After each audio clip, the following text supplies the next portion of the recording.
Never never be possible, তুমি কোনোভাবেই zero দিয়ে ভাগ করতে পারবে না, যাই লিখো। দেখো এখানে তুমি একটা মান পাইছো, জিরো হোক ওয়ান হোক একটা মান তো পাইছো, বাট এদের ক্ষেত্রে কখনোই পাওনি। কারণ কি? কারণ নিচে হচ্ছে জিরো। মনে রাখবে সর্বদা যে তুমি যাই লিখো না কেন, লবে তুমি যাই দাও না কেন, তুমি জিরো দিয়ে কখনো ওই সংখ্যাটাকে ভাগ করতে পারবা না। নেভার নেভার বি পসিবল, তুমি কোনোভাবেই জিরো দিয়ে ভাগ করতে পারবা না, যাই লিখো। তুমি 100 কে কখনোই জিরো দিয়ে ভাগ করতে পারবা না।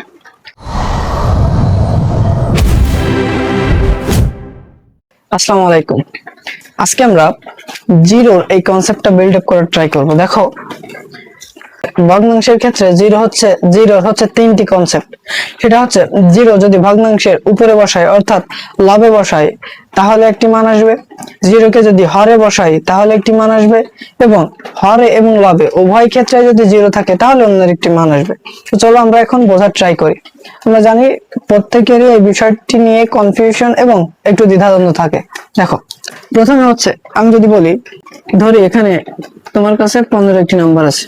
এখন এই 15কে তুমি যদি স্বাভাবিকভাবে 3 দ্বারা ভাগ দাও তাহলে কি হয়? 3 × 5 = 15। এখানে আনসার আসে হচ্ছে 5। আনসার আসে কত? 5। 15 যে সংখ্যা এটাকে যদি তুমি 3 দ্বারা ভাগ দাও তাহলে তোমার আনসার আসবে হচ্ছে 5। এবার এখানে একটা ইন্টারেস্টিং জিনিস দেখো, সেটা হচ্ছে এই 3 এবং এই 5, এই 3 এবং এই 5 কে যদি তুমি মাল্টিপ্লাই করো তাহলে তুমি এই 15 মানটা পাচ্ছ। তার মানে এই নিচেরটা এবং সমানের ওই পাশেরটা এই দুইটাকে যদি তুমি মাল্টিপ্লাই করো তাহলে তুমি উপরের মানটা পাবা। এখন আসো দেখো, প্রথমে আসা হচ্ছে 1/0। তাহলে এখানে কি হবে?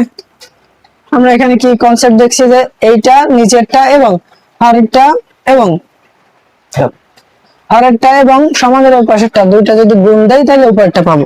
দেখো তাহলে এবার আমাদের এইটা এবং এইটা নিচেরটা হরেরটা এবং সমানের এই পাশেরটা দুইটাকে মাল্টিপ্লাই করে আমাদের ওয়ান আনতে হবে। দেখো তো এই খালি ঘরে কোন সংখ্যাটা বসালে আমরা জিরোর সাথে গুণ করে 1 পাই? এখানে যদি আমরা 2 বসাই তাহলে কি এখানে 1 হয়? 2 0 0, নেভার। এখানে যদি আমরা 5 বসাই 5 তাহলে কি 1 হয়? 5 0 0 হবে না।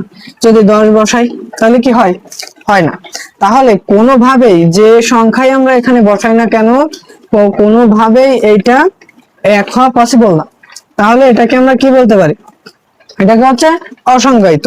মানে এটাকে কোনোভাবে কোনো সংখ্যা দ্বারাই তুমি সংজ্ঞায়িত করতে পারবে না। তাহলে আমরা লিখতে পারি হচ্ছে অসংজ্ঞায়িত। অসংজ্ঞায়িত। এটাকে আবার কখনো কখনো ইনফিনিটিও বলা হয়। তার মানে এটাকে আমি যদি একটু সুন্দর করে লিখি, দেখো আমরা এখানে লিখতে পারি হচ্ছে 1/0 = অসংজ্ঞায়িত। অসংজ্ঞায়িত। এটাকে কখনো কখনো আমরা ইনফিনিটি হিসেবে চিন্তা করি প্রয়োজনের সাপেক্ষে। এইবার আসো এটাও মুছে দিই, না এটা থাক। এবার আসো 0/0।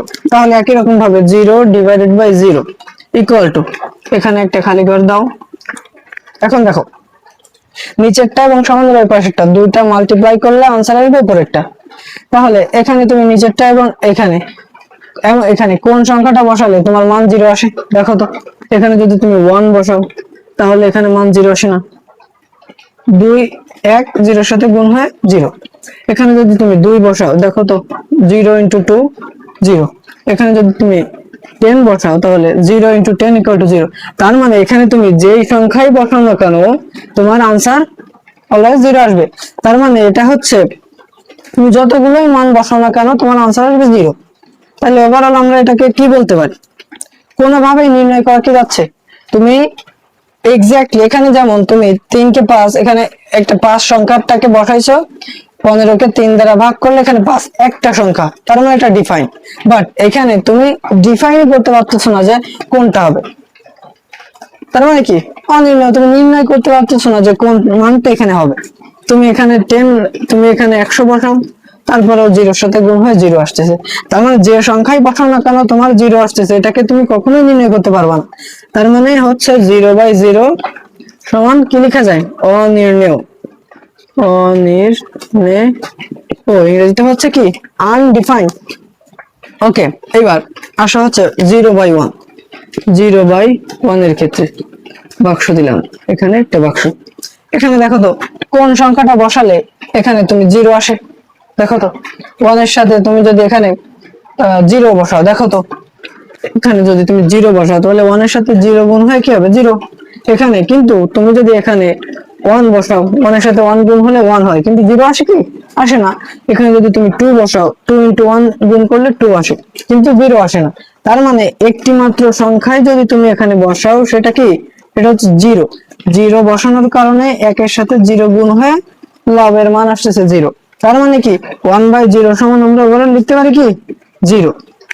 এখন আসো সামারিতে, ওয়ান বাই জিরো এটাকে আমরা কি করতে পারি না, এই যে ওয়ান বাই জিরো যদি লিখি তাহলে বাক্সে এখানে হচ্ছে আমরা যাই বসাই না কেন আমাদের মান এক কখনো আসে না, জিরো আসে। তার মানে এটাকে হচ্ছে কখনো সংজ্ঞায়িত করা যায় না, কোনোভাবেই তুমি একটি মানকে সংজ্ঞায়িত করতে পারবা না। এটা হচ্ছে কি অসংজ্ঞায়িতের জন্য, কখনো কখনো এটাকে ইনফিনিটি হিসেবে আমরা ধরে থাকি। এবার জিরো বাই জিরো, দেখো তো তুমি এই এখানে তুমি যেই সংখ্যায় বসাও না কেন তোমার উপর একটা আসতেছে, তুমি হাজার হাজার সংখ্যায় বসাও, হাজার বার বসাও, আনসার জিরো আসবে। তার মানে আনডিফাইন, তুমি সঠিকভাবে আনসার পাচ্ছ বাট সঠিকভাবে একটা তুমি আনসার বের করতে পারতেছো না, এই জন্য এটা হচ্ছে অনির্ণেয়। দেখবা ক্যালকুলেটর জিরো বাই জিরো দিয়ে দেখো সিনট্যাক্স এরর আসে। এখন আবার এটা zero by one, zero by one করলে এখানে শুধুমাত্র একটি মাত্র জিরো বসালেই তোমাকে এই একের সাথে গুণ হয়ে জিরো আসছে, অন্য যাই বসাও না কেন জিরো আসে না। তার মানে এটা জিরো বাই ওয়ান এর মান হচ্ছে জিরো। তাহলে এটা মনে রাখবা যে ওয়ান বাই জিরো, জিরো যদি নিচে থাকে, জিরো কখনো নিচে থাকতে পারবে না।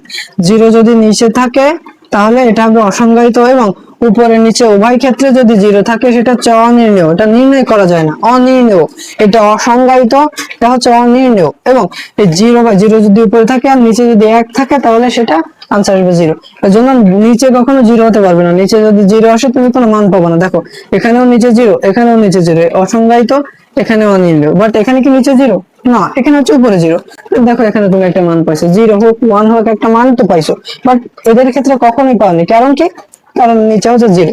মনে রাখবো সর্বদা যে তুমি যাই লিখো না কেন, লবে তুমি যাই দাও না কেন, তুমি জিরো দিয়ে কখনো ওই সংখ্যাটাকে ভাগ করতে পারবা না।